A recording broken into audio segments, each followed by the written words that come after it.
Here I've got Samsung Galaxy A31, and let me show you how to change ringtone on the following device. So at first you have to open list of all apps, then find and select the settings, go to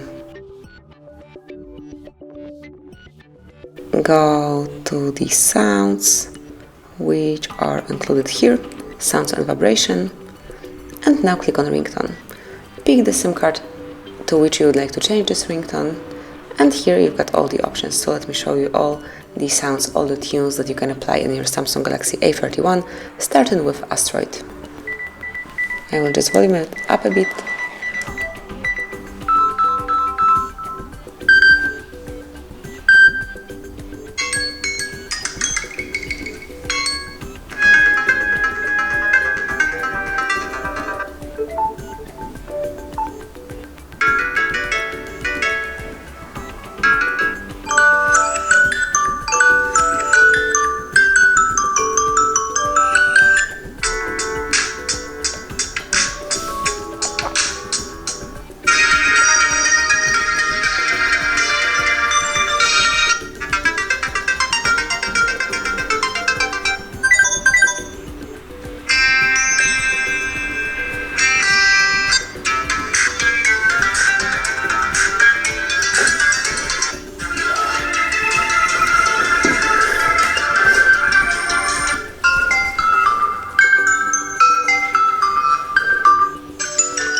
and then just pick the one that you would like to apply. Go back, and as you can see, ringtone has been changed. So that would be all. This is it. Thank you for watching. Please subscribe our channel and leave the thumbs up.